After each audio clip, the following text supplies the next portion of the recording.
Good morning and welcome everyone to Gendering Geopolitics, my Twitter series where I have 10-minute conversations with women who are doing incredible work around the world. My name is Emily Prey and I'm a senior analyst at the New Lines Institute in Washington, D.C. I want to thank everyone who has been tuning in so far. I hope you've been enjoying these episodes and you're sure to enjoy today's interview with women, peace and security researcher and expert Kirthi Jayakumar. Thank you so much for being here today. Thank you for having me. It's a pleasure. So today we're going to be discussing gender-based violence and much more in India. So I want to get right into it. Within the COVID-19 pandemic, which as we've seen in the news the last several weeks has been devastating India, there is a shadow pandemic of gender-based violence. We've seen an increase of GBV in almost all parts of the world during COVID, as many women are cut off from services and support or are stuck at home with their abusers. So within the current context of COVID, how has the government been dealing with GBV in India, or are they even addressing it at all? Thank you for asking me that, Emily. I want to start by saying that the term shadow pandemic is something I've often taken offense to because it tends to downplay an issue that we know exactly what to do about but aren't doing enough to address, unlike a pandemic where we're all sort of losing our minds collectively without necessarily knowing the best way out of this situation. So rather than call it a pandemic, I would say that it's something we haven't acted up enough on, we haven't done enough to address, and we're at that point in the world where it's in our face. So much like anywhere in the world, the numbers did definitely rise in India, but there wasn't a specific designation of services to respond to survivors of gender-based violence as essential services.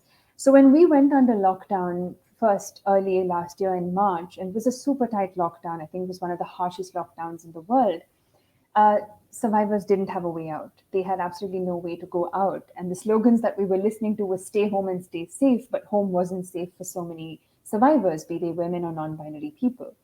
So one of the things I encountered, and when I work as a liaison with survivors on a daily basis, was that in the early days when survivors would call the police, they were asked to reach out to the police 21 days after, which is when the lockdown would end, and that's not a solution enough.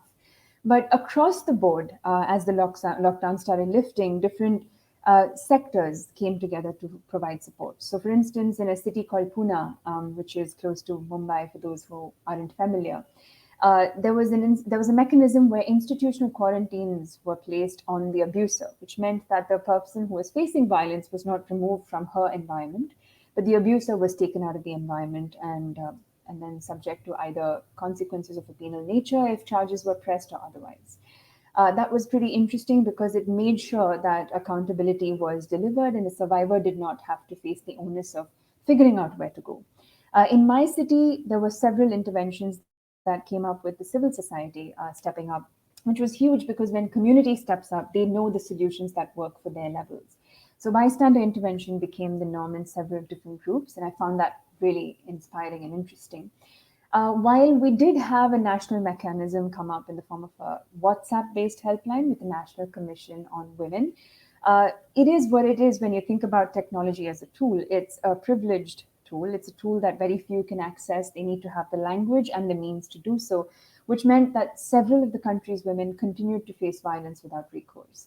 So I wouldn't say that we had the best strategy in responding to it, but I think civil society turned out to be the big hero.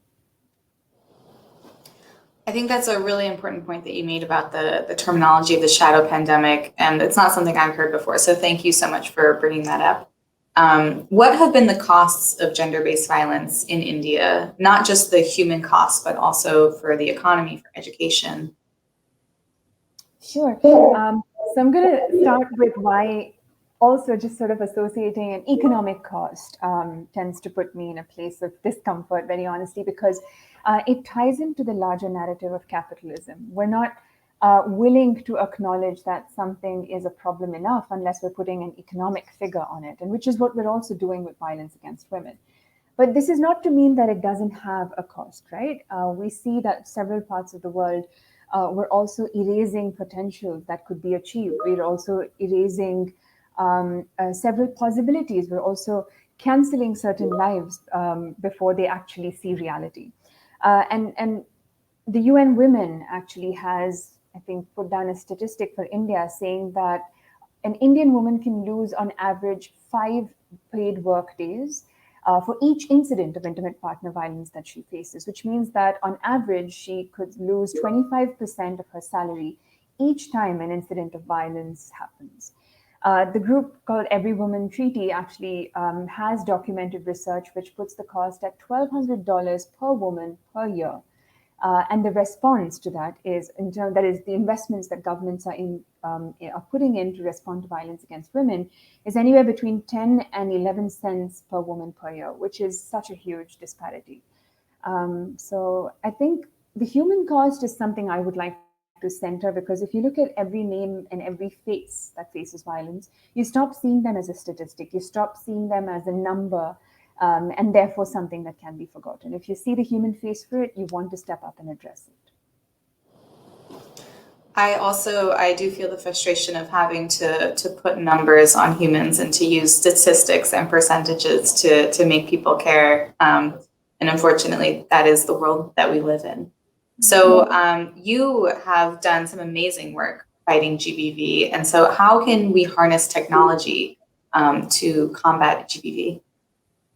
I would like to use technology as more of an enabler, something that amplifies work that's already going on, because when it's something as sensitive as violence against women or gender-based violence, the human empathy-based connection is not something we can substitute.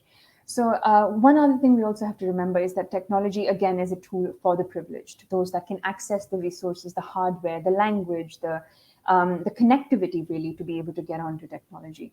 So one of the solutions I've found to be super helpful is just proliferation of awareness. Technology helps you reach as many people as possible, because instead of doom scrolling, why not have a space for awareness scrolling, give people the information they need to make informed choices.